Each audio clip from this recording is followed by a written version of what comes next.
L'homophone grammatical, leur. Une nouvelle fois, c'est la leçon centrale sur une nature grammaticale qui est à la base de la réflexion.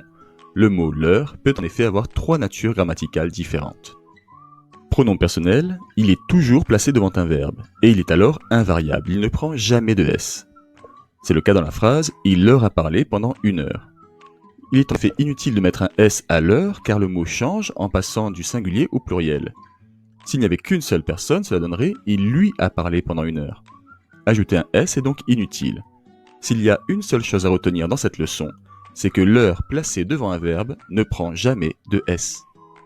L'heure peut également être pronom possessif. Il est alors toujours précédé d'un article défini qui indique son genre, son nombre. Dans les phrases « il faut prendre ma voiture, la leur est en panne » ou « les leurs sont en panne », on voit bien qu'on a un indice du pluriel.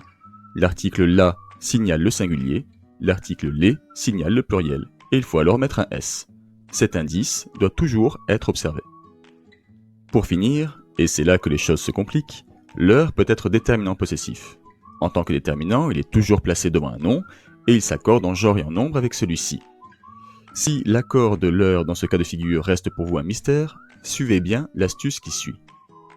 Le mot l'heure signale qu'il y a plusieurs possesseurs, plusieurs personnes qui possèdent l'objet désigné. Le S, lui, signale qu'il y a plusieurs choses qui sont possédées.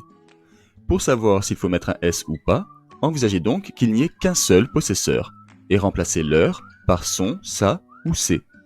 Si c'est le mot c'est qui vous vient naturellement, alors il faut mettre un S, car il y a plusieurs choses qui sont possédées. Cette astuce sera peut-être plus facile à comprendre avec un exemple.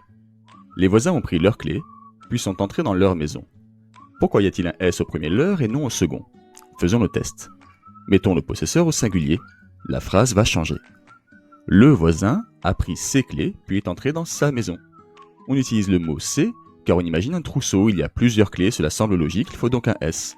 En revanche, il est également logique qu'il n'y ait qu'une seule maison, donc c'est singulier, pas de S pour leur maison.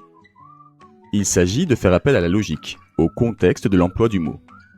Du reste, parfois, le singulier comme le pluriel peuvent être acceptés. Voyons la phrase « ils ont accroché leur chapeau sur le porte-manteau ». Si l'on pratique le test, en mettant au singulier, ça donnera « il a accroché son chapeau ». On met donc leur, sans S, chapeau au singulier également. Mais on peut également envisager qu'il y a plusieurs chapeaux qui ont été accrochés, et dans ce cas-là, mettre le groupe nominal au pluriel.